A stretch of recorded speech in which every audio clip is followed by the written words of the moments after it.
Hi guys, today we're going to read chapter 13 of 20,000 Leagues Under the Sea. We're not a little, but pretty much over the midway of the book. There's only 20 chapters, so we're getting really close to the end. This chapter that we're going to read today is called The Escape. And if you remember, Ned and Pierre in chapter 11, I believe, talked about how they want to escape the ship and how they were waiting for an opportunity for it to happen. In chapter 12, Strange Happenings, Captain Nemo is acting really weird around Pierre. And let's review some of his strange behaviors before we get into chapter 13. So in chapter 12, Captain Nemo has been ignoring Pierre whenever they're in that room together. He pretends like he's not there. He barely speaks to him. I think it's the library that they're in, and during one of those occasions, Captain Nemo's brought a chest of gold. He opens it up, and Pierre notices it's like millions of dollars in gold. That night, Pierre feels the ship rise to the surface for a little while, and then go back down into the water, assuming that they gave the chest of gold to somebody. And he started thinking about, like, who is he giving this money to? What is he getting paid for? Then the next day or a few days after that, the ship was very hot, and Pierre turns to Captain Nemo and says, I can't really take this much longer. Like, what's going on with the temperature? And Captain Nemo was like, oh, we can adjust that. And Pierre thought that he could have like temperature control on the ship, but it turns out that they were in a volcanic part of the sea and that the water that they were in was very warm.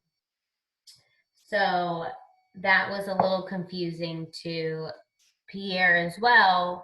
Like, why are they putting themselves in danger? Because he goes to touch the window of the ship and it's so hot he had to move his hand away.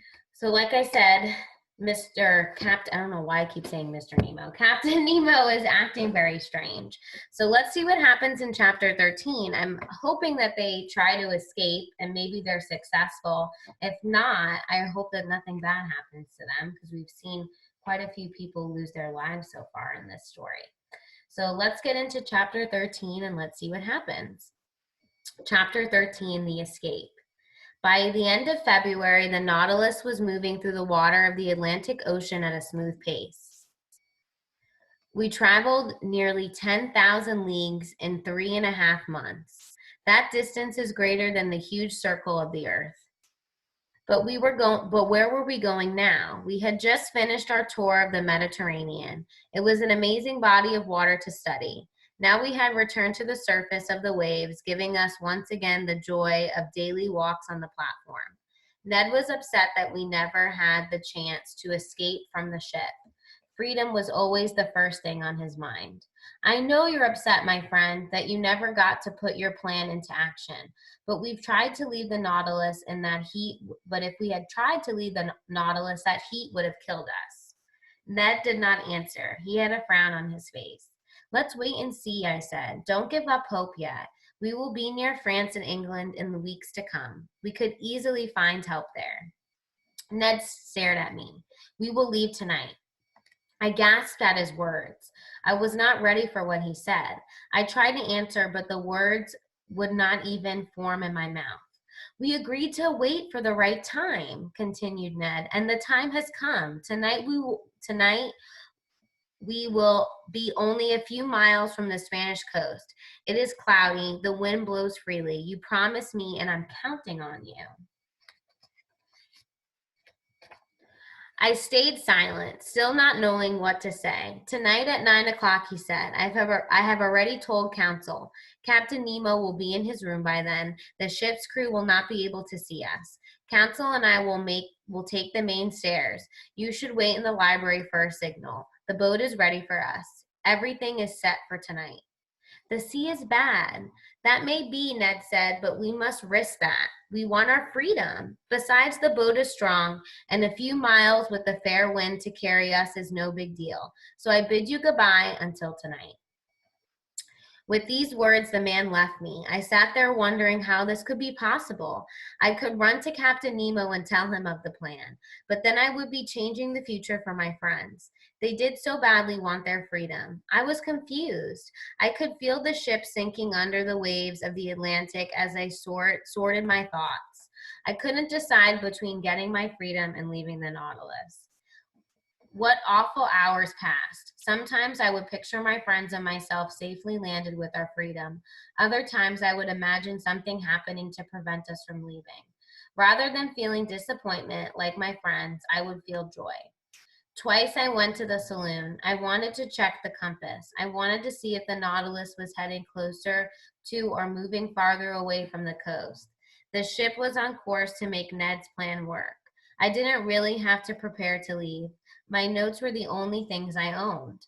I began to think about Captain Nemo. How would he feel about our escape? I had no reason to feel bad for him. After all, he had kept us here against our will, and yet I wondered if it would upset him. I hadn't seen the captain for many days. Would I have the chance to see him before we left? I hoped for it. At the same time, I waited.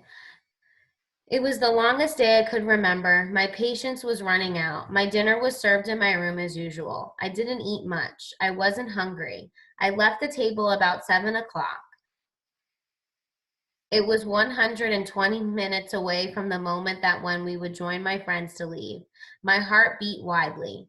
It was growing more scared by the minute. I wanted to see the saloon for the last time. I went downstairs to the museum where I had spent so many happy hours. I looked at all its riches, all its treasures. It was hard for a man like me to leave all this behind. And passing through the saloon, I came near the door to the captain's room. To my great surprise, the door was open. I quickly leaned back. If the captain was in his room, he could see me, but hearing no noise, I went closer. The room was empty. I pushed open the door and took some steps forward. Suddenly, the clock struck 8. My eyes fell upon the compass. We were still traveling north. Our speed was normal, and we were at a depth of about 60 feet. I turned to my room and dressed warmly. I put on sea boots and an otter skin cap and a coat lined with sealskin. I was ready and waiting. A few minutes to 9, I put my ear to the, here's a picture of him in Captain Nemo's room, and put my ear to the captain's door. I heard no noise. I returned to the saloon, which was empty. I opened the door connecting to the library. All was quiet there too. I stood by the door leading to the main staircase and waited for Ned's signal. At that moment, the movement of the vessel stopped. That meant we were resting on the bottom of the ocean. I grew more worried. I wished that I could find Ned and tell him to put off this escape. The door of the saloon opened and Captain Nemo appeared. He saw me and said, "Ah, sir, I've been looking for you. Do you know this history of Spain?" Do you know the history of Spain? My nerves wouldn't let me answer. Do you hear my question? Captain Nemo asked again. Do you know the history of Spain? Not well, I said. Well, sit down and I will tell you a strange story, Captain Nemo began. I listened as the captain started the story. It began back in 1702. I knew most of the history he was telling me, but I didn't understand why I should be interested. So on October 22nd, 1702, the English ships arrived in Vigo Bay.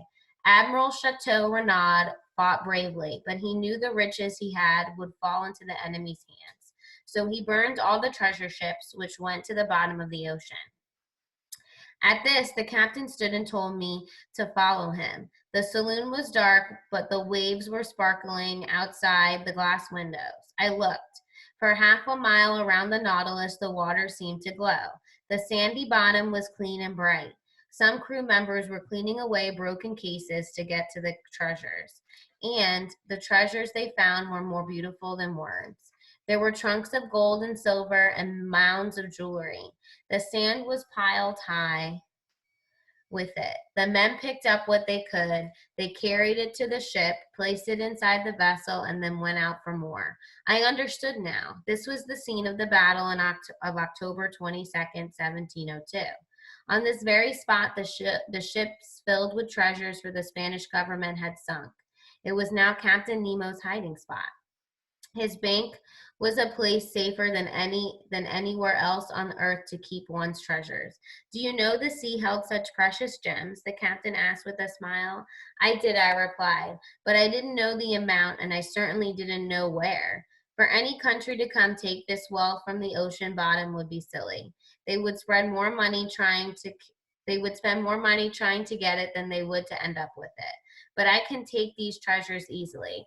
I found them not only in Vigo Bay, but in 1,000 other spots where shipwrecks have happened. Captain Nemo seemed quite pleased with himself. I don't know why he's telling him this either. But what about the men who tried this adventure on their own for nothing? Think of the money they will be out, not knowing you have already taken these treasures.